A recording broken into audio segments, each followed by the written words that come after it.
विधानसभा प्रचार के अंतिम दौर में बीजेपी ने अपनी ताकत झोंक रखी है। कर्नाटक विधानसभा चुनाव की तैयारियां तेज हो रखी हैं, जहां कर्नाटक के बेंगलुरु में रोड शो करेंगे प्रधानमंत्री नरेंद्र मोदी। कई जनसभाओं को भी संबोधित करेंगे। बीजेपी के पक्ष में मतदान की अपील करेंगे। कर्नाटक विधानसभा चुनाव के लिए 8 मई से प्रचार थम जाएगा। कर्नाटक विधानसभा चुनाव की 224 सीटों के लिए 10 मई को वोट डाले जाएंगे और 13 को नतीजे सामने आएंगे।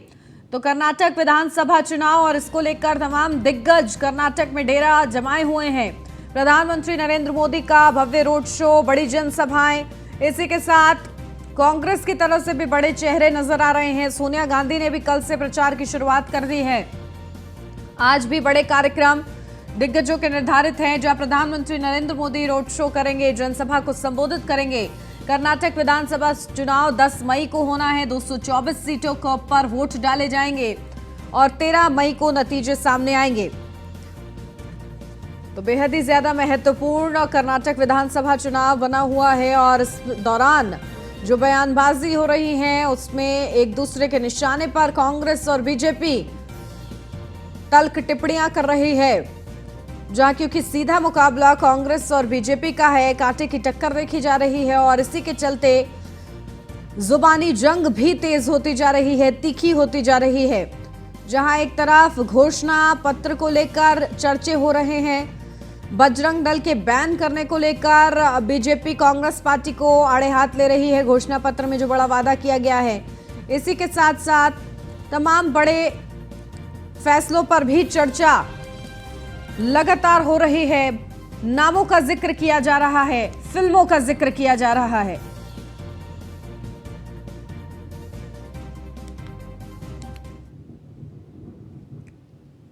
आज बेंगलुरु में रोड शो करेंगे राहुल गांधी। कांग्रेस महासचिव प्रियंका गांधी भी करेंगी जनसभा को संबोधित।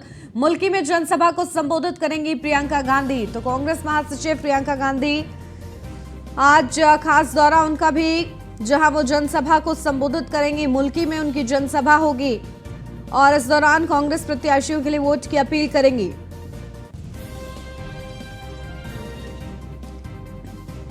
तो कांग्रेस महासचिव प्रियंका गांधी वाड्रा का ये खास दौरा कर्नाटक विधानसभा चुनाव के मद्देनजर आज बेंगलुरु में रोड शो करेंगे राहुल गांधी। इसी के साथ कांग्रेस महासचिव प्रियंका गांधी भी मोर्चा संभालेंगी, जनसभा को संबोधित करेंगी। मुल्की में उनकी जनसभा होगी, जिस दौरान बड़ी संख्या में लोग मौजूद रहेंगे और वो कांग्रेस के प्रत्याशियों के लिए वोट की अपील करती नजर आएंगी।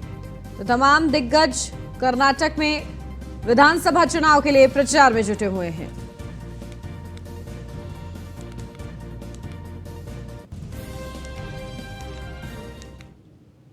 मुख्यमंत्री योगी आदित्यनाथ आज करेंगे निकाय चुनाव का प्रचार। दूसरे चरण के प्रचार में जुटे सीएम योगी आदित्यनाथ बीजेपी प्रत्याशियों के पक्ष में मतदान की अपील करेंगे। सीएम योगी सुबह 10:30 बजे अमौसी एयरपोर्ट लखनऊ से रवाना होंगे। सीएम योगी तो दूसरे चरण के प्रचार में सीएम योगी आदित्यनाथ जुटे हुए हैं। बीजेपी प्रत्याशियों के पक्ष में मतदान की अपील करेंगे, जहां सुबह 10:30 बजे अमौसी एयरपोर्ट लखनऊ से रवाना होंगे सीएम योगी। तो विशेष कार्यक्रम सीएम योगी आदित्यनाथ का मिनट टू मिनट कार्यक्रम आपको बता दें, सुबह 10:30 बजे अमौसी एयरपोर्ट लखनऊ से रवाना होंगे। सुबह 11:25 से नुमाइश मैदान अलीगढ़ में जनसभा करेंगे सीएम योगी आदित्यनाथ। इसी के साथ साथ दोपहर का भी उनका बड़ा कार्यक्रम, जहां दोपहर 12:15 पर अलीगढ़ से रवाना होंगे सीएम योगी। दोपहर 12:55 गांधी ग्राउंड बदायूं में जनसभा करेंगे सीएम योगी आदित्यनाथ। दोपहर 1:45 पर बदायूं से रवाना होंगे और इसी के साथ दोपहर 2:25 पर रामलीला मैदान, खिरनी बाग, शाहजहांपुर में जनसभा को संबोधित करेंगे। दोपहर 3:20 पर शाहजहांपुर से रवाना होंगे। दोपहर 3:50 से हॉकी मैदान बरेली में जनसभा करेंगे। शाम 4:45 पर बरेली से रवाना होंगे सीएम योगी आदित्यनाथ और शाम 5:30 बजे लखनऊ पहुंचेंगे। तो ताबड़तोड़ दौरे और बड़ी जनसभाएं सीएम योगी आदित्यनाथ की निर्धारित हैं। उनका पूरा मिनट टू मिनट क्या कार्यक्रम है वो आपको बता रहे हैं। तूफानी दौरे वो कर रहे हैं। अब दूसरे चरण की बारी है निकाय चुनाव में। पहला चरण शांतिपूर्ण तरीके से संपन्न हो चुका है 4 मई को और अब 11 मई को दूसरे चरण की बारी है। दूसरे चरण की तैयारियों में अब सीएम योगी आदित्यनाथ जुटे हुए हैं। और इसी के चलते आज उनके ताबड़तोड़ दौरे और जनसभाएं। उप मुख्यमंत्री ब्रजेश पाठक बलिया का आज कई जिलों का दौरा, जहां निकाय चुनाव में प्रचार करेंगे deputy CM Brajesh Pathak. BJP प्रत्याशियों के पक्ष में वोट की अपील करेंगे। CM Brajesh Pathak deputy CM की भूमिका निभाते हुए लगातार वो ताबड़तोड़ जनसभाएं कर रहे हैं, प्रचार में जुटे हुए हैं। आज भी उनका कार्यक्रम निर्धारित है। कई जनसभाओं को संबोधित करेंगे डिप्टी सीएम ब्रजेश पाठक। तो बीजेपी प्रत्याशियों के पक्ष में मतदान की अपील करेंगे डिप्टी सीएम ब्रजेश पाठक। कई जनसभाओं को भी संबोधित करेंगे। तो उनका पूरा मिनट टू मिनट कार्यक्रम, बस्ती सिद्धार्थनगर में जनसभा को संबोधित करेंगे डिप्टी सीएम ब्रजेश पाठक। सुबह 11:25 पर रामलीला मैदान पहुंचेंगे डिप्टी सीएम। दोपहर 1:20 पर बस्ती में आयोजित जनसभा को संबोधित करेंगे डिप्टी सीएम ब्रजेश पाठक। 2:50 पर तहसील परिसर नौगढ़ सिद्धार्थ नगर में आयोजित जनसभा को संबोधित करेंगे। तो ये पूरा मिनट टू मिनट कार्यक्रम डिप्टी सीएम ब्रजेश पाठक का आपको बताया है। विशेष दौरा और इस दौरे के दौरान उनकी बड़ी जनसभाएं निर्धारित है। तो सिद्धार्थनगर में जनसभा करेंगे। बीजेपी प्रत्याशियों के लिए वोट की अपील होगी। साथ ही साथ डबल इंजन सरकार की उपलब्धियों को गिनाने का प्रयास भी डिप्टी सीएम ब्रजेश पाठक की तरफ से किया जाएगा।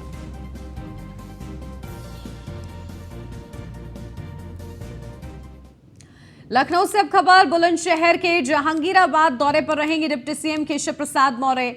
आज दोपहर 11 बजे पहुंचेंगे उप मुख्यमंत्री केशव प्रसाद मौर्य जहांगीराबाद। तो बड़ी अपडेट, दोनों ही डिप्टी सीएम का खास दौरा। आज डिप्टी सीएम केशव प्रसाद मौर्य 11 बजे पहुंचेंगे जहांगीराबाद। टाउन स्कूल में जनसभा को संबोधित करेंगे। बीजेपी प्रत्याशियों के पक्ष में वोट की अपील करेंगे। तो लगातार ये बड़ा नारा दिया जा रहा है, 11 मई को कमल का फूल, बाकी सब जाओ भूल। डिप्टी सीएम केशव प्रसाद मौर्य की तरफ से दूसरे चरण के प्रचार प्रसार में ये नारा बुलंद किया जा रहा है और इसी को लेकर लगातार वो प्रचार प्रसार में जुटे हुए हैं। कार्यकर्ताओं को दिशा निर्देश भी दे रहे हैं। इसी के साथ डबल इंजन सरकार की उपलब्धियों को गिनवाने का प्रयास भी दोनों ही डिप्टी सीएम की तरफ से किया जा रहा है। और आज डिप्टी सीएम केशव प्रसाद मौर्य का भी बड़ी जनसभा निर्धारित है। जनता से बीजेपी प्रत्याशियों के लिए वोट की अपील करते केशव प्रसाद मौर्य डिप्टी सीएम नजर आएंगे।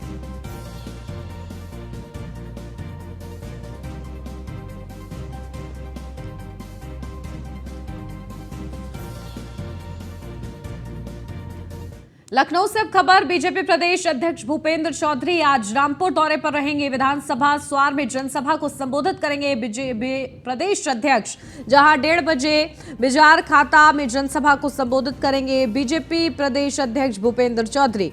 तो लगातार भूपेंद्र चौधरी भी मोर्चा संभाले हुए हैं निकाय चुनाव के रण के लिए और इसी के चलते आज उनका ये खास कार्यक्रम, जहां बीजेपी प्रदेश अध्यक्ष भूपेंद्र चौधरी आज रामपुर के दौरे पर रहेंगे।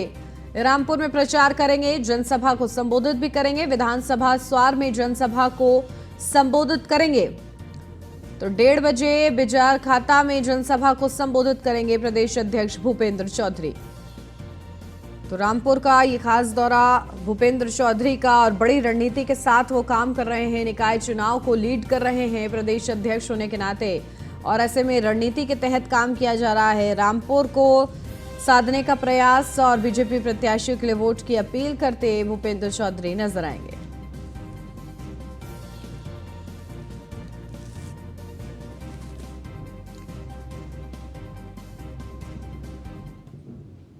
अयोध्या से अब खबर, कांग्रेस नेत्री पंखुड़ी पाठक का आज अयोध्या दौरा। पंखुड़ी पाठक पार्टी प्रत्याशियों के लिए करेंगी रोड शो। कांग्रेस की सोशल मीडिया के राष्ट्रीय चेयरपर्सन है पंखुड़ी पाठक। तो ये बड़ी अपडेट, अयोध्या के दौरे पर रहेगी पंखुड़ी पाठक, पार्टी प्रत्याशियों के लिए रोड शो करेंगी। इस दौरान कांग्रेस की सोशल मीडिया की राष्ट्रीय चेयरपर्सन है पंखुड़ी पाठक। आज वो भी मोर्चा संभालेंगी और अयोध्या के दौरे पर रहेंगी, रोड शो करेंगी। कांग्रेस की सोशल मीडिया की राष्ट्रीय चेयरपर्सन पंखुड़ी पाठक आज अयोध्या के दौरे पर रहते हुए रोड शो करेंगी और कांग्रेस के प्रत्याशियों के लिए वोट की अपील भी करेंगी।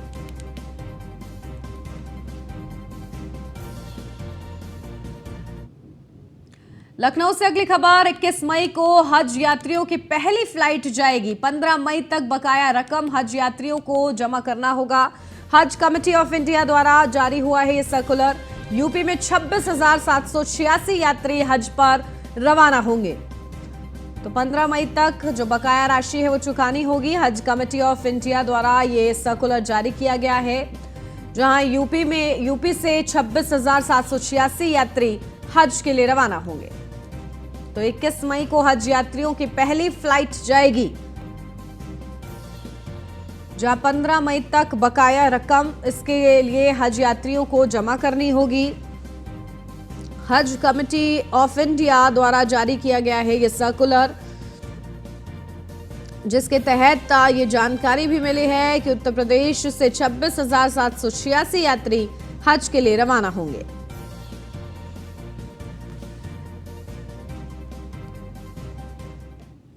ग्रेटर नोएडा से अब खबर। शहर का हाल जानने को सड़कों पर घूमी सीईओ ऋतु माहेश्वरी।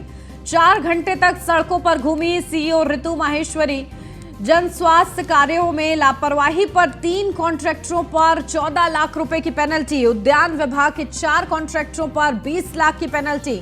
सिविल कार्यों में लापरवाही पर 6 कॉन्ट्रैक्टरों पर 30 लाख की पेनल्टी। 2 स्वास्थ्य सुपरवाइजरों को हटाया। स्वास्थ्य निरीक्षक को दी प्रतिकूल प्रविष्टि।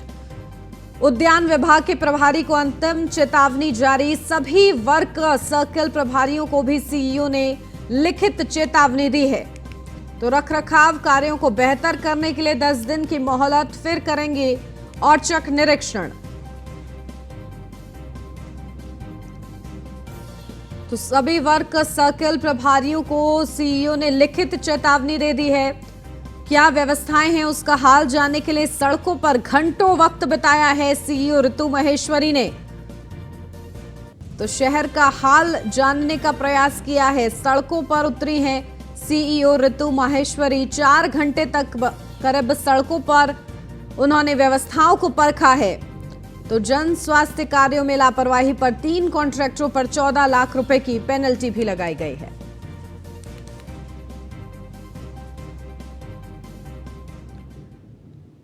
मणिपुर से अब बड़ी खबर, जहां चांदपुर में कर्फ्यू में दी गई राहत। जहां चांदपुर में आज कुछ घंटों के लिए कर्फ्यू में ढील दी जाएगी, जहां आज सुबह 7 से 10 बजे के बीच ढील मिलेगी। मुख्यमंत्री एन बीरेन सिंह ने अधिसूचना की प्रति साझा करते हुए ये जानकारी दी है। तो मणिपुर की स्थिति को देखते हुए कर्फ्यू लागू किया गया है, लेकिन इस कर्फ्यू में राहत सुबह 7 से लेकर 10 बजे तक, इसकी जानकारी मुख्यमंत्री की तरफ से साझा की गई है। मुख्यमंत्री एन बीरेन सिंह ने अधिसूचना जारी की है, जहां चांदपुर में कर्फ्यू में ये राहत दी गई है। सुबह 7 बजे से लेकर 10 बजे तक ढिलाई रहेगी कर्फ्यू में। लोगों को जो असुविधा हो रही है उसके चलते ये बड़ा इंतजाम किया जा रहा है कि लोगों को थोड़ी राहत पहुंचाई जा सके, ताकि जरूरी सामान के लिए लोग अपने घरों से बाहर निकल सके।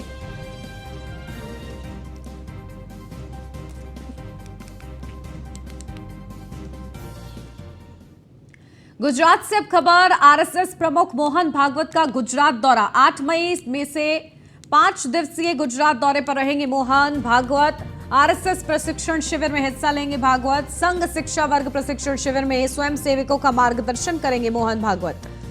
तो 8 मई से 5 दिवसीय दौरा रहेगा आरएसएस प्रमुख मोहन भागवत का गुजरात का, और इस दौरान वो प्रशिक्षण शिविर में आयोजन में हिस्सा लेंगे।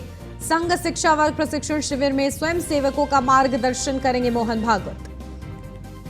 तो ये बड़ी अपडेट आपको बता दें, आरएसएस प्रमुख मोहन भागवत का गुजरात का दौरा। 8 मई से 5 दिवसीय गुजरात के दौरे पर रहेंगे मोहन भागवत। आरएसएस प्रशिक्षण शिविर में हिस्सा लेंगे और इस दौरान स्वयं सेवकों का मार्ग प्रशिक्षित करेंगे।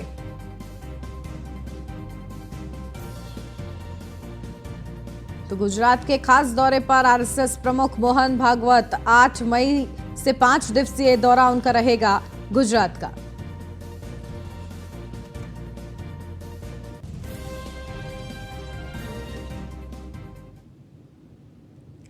दिल्ली में धरने पर बैठे पहलवान अब अपनी जिद के आगे मेडल लौटाने की बात कर रहे हैं। अब सीधा सवाल यह है कि अगर रेसलर्स मेडल्स वापस करना चाह रहे हैं तो यह उनका फैसला है, लेकिन जनता का सवाल यह है कि क्या उन मेडल्स के साथ वो देश की जनता का पैसा भी लौटाएंगे जो सरकार ने उन पर खर्च किया है। देखिए रिपोर्ट।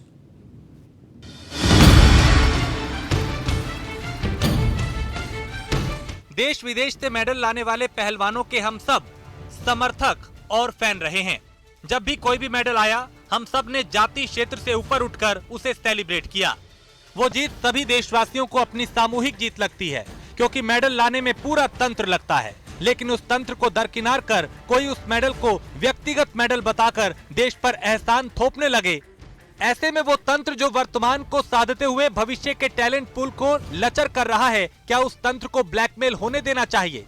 बीते दिनों राजधानी दिल्ली के जंतर मंतर पे पीएम विरोधी सभी एक साथ दिखने लगे। लगभग सभी राजनीतिक धुरंधर एक एक कर जंतर मंतर पे पहुंचने लगे। प्रदर्शन के बैकड्रॉप में हो रही प्लानिंग भी अब छिपी नहीं रह गई, लेकिन बावजूद इसके तमाम कोशिशों के अगर जनता का सेंटीमेंट्स इस बार रेसलर्स के साथ नहीं जा रहा, ना ही इस बार वो ट्रैक्टर जुटते दिखे जिन्हें मोबिलाइज करने की कोशिश हुई, तो उसके पीछे भी कोई वजह जरूर ही होगी। शायद जनता ने भी पहलवानों के पुराने वीडियो क्लिप देख ही लिए होंगे, क्योंकि अब विरोधाभास साफ दिखता है। शुरुआत से ही पहलवानों ने पहले कानूनी प्रक्रिया को बाईपास करके सिंपैथी बटोरनी चाहिए। अब सुप्रीम कोर्ट से मनमाफी का आदेश नहीं मिलने पे वापस से गेंद खाप पंचायतों के पाले में डाल दी गई। लेकिन खाप पंचायत भी कैसे साथ दें? जिन खिलाड़ियों का हक मारकर ये ओलंपिक में सीधी एंट्री चाहते हैं, वो भी तो उन्हीं खाप पंचायतों से आते हैं। बहरहाल अब बात सिंपैथी से आगे बढ़ती हुई सरकार को ब्लैकमेल करने तक पहुंच गई है। देखिए, पहलवानों ने देश को नेशनल और इंटरनेशनल स्पोर्ट्स इवेंट में मेडल दिलाए हैं और इसको स्वीकार करने में किसी को जरा भी गुरेज नहीं है। लेकिन सवाल ये कि क्या ये सरकार और फेडरेशन के समर्थन के बिना संभव था? उदाहरण के लिए पिछले 5 वर्षों में ही केवल रेसलिंग में ही सरकार द्वारा लगभग 150 करोड़ रुपए खर्च किए गए, जिसमें विदेशों में training, foreign sports tours, target Olympic, podium schemes जैसे इनिशिएटिव भी शामिल हैं। जबकि जिन अखाड़ों द्वारा रेसलर्स को आगे करके फेडरेशन और सरकार को टारगेट किया जा रहा है, उन्हें भी पहलवानों की ट्रेनिंग के एवज में करोड़ों रुपए दिए गए।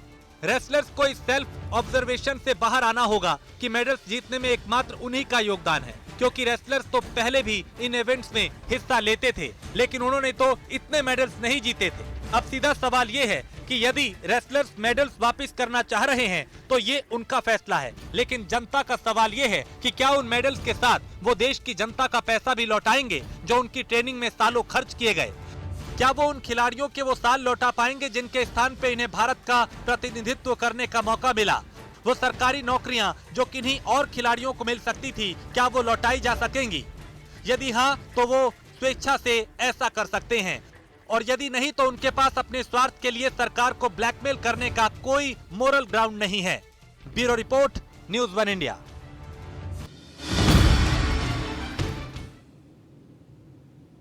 निकाय चुनाव का पहला चरण खत्म होने के बाद सभी पार्टियां दूसरे चरण के लिए जोर शोर से जनसभा कर रही हैं। सभी राजनीतिक पार्टियों के टिकट बंटवारे पर नजर डाला जाए तो देखा जा सकता है कि किस तरह पार्टियां वोट बैंक बढ़ाने और लोकसभा चुनाव 2024 को साधने में लगी हुई हैं। देखिए रिपोर्ट।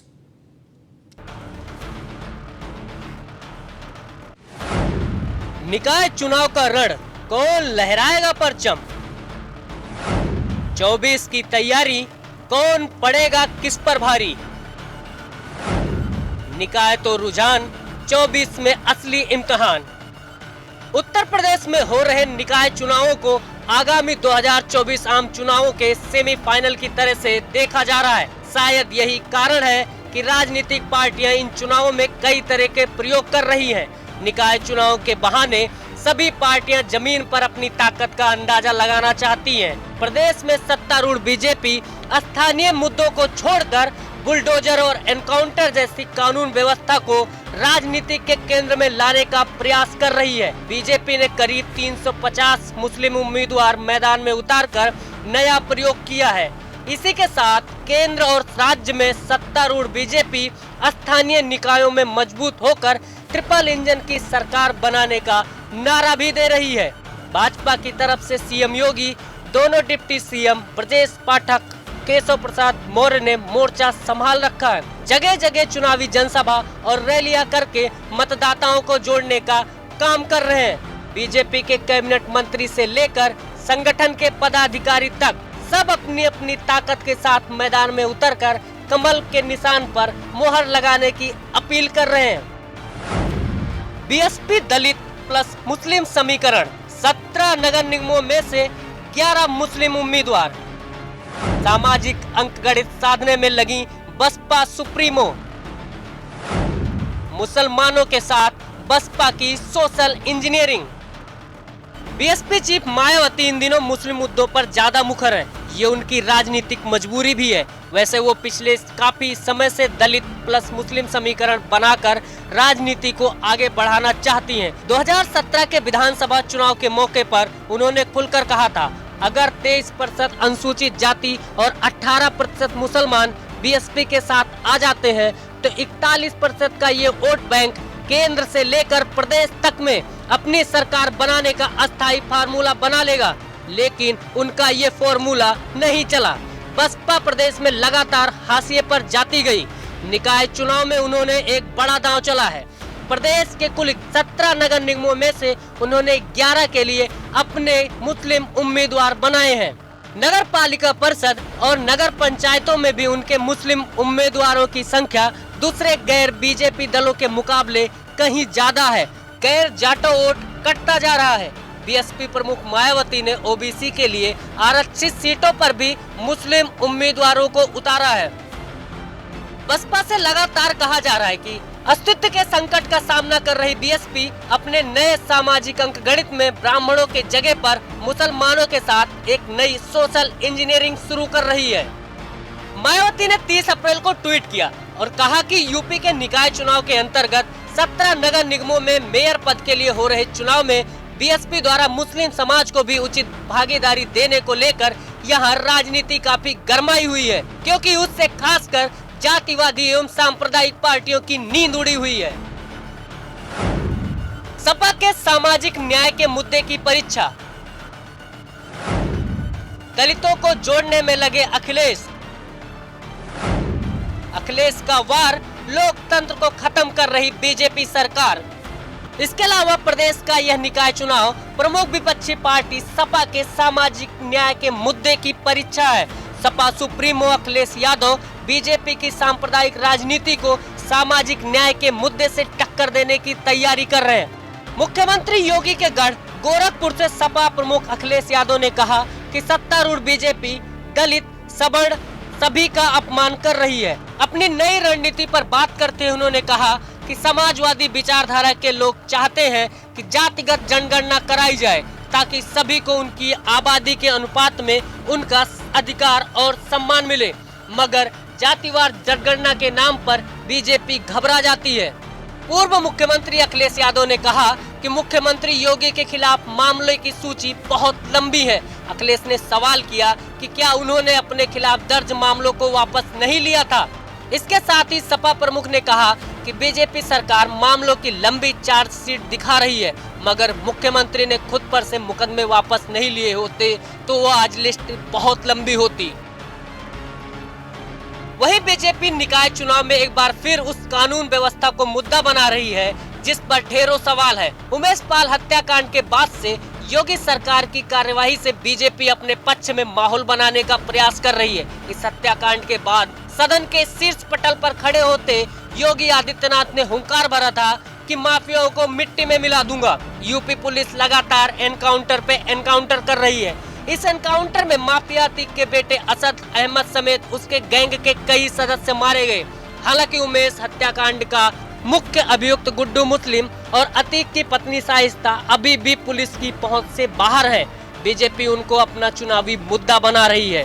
माफियाओं के खिलाफ जीरो टॉलरेंस की नीति को अपनाकर इसे चुनावी मुद्दे के रूप में इस्तेमाल किया जा रहा है। प्रदेश के मुख्यमंत्री योगी आदित्यनाथ उत्तर प्रदेश में निकाय चुनाव के लिए संबोधित कर रहे हैं। अपनी लगभग हर जनसभा में मुख्यमंत्री माफियाओं के खिलाफ अपनी सरकार की कार्रवाई को मुद्दा बना रहे हैं। जाहिर बात है कि अतीक गैंग पर हुई कार्यवाही को अपनी सफलता बताकर बीजेपी चुनावी माहौल को अपने पक्ष में करने में लगी हुई है। Bureau report, news 1 India.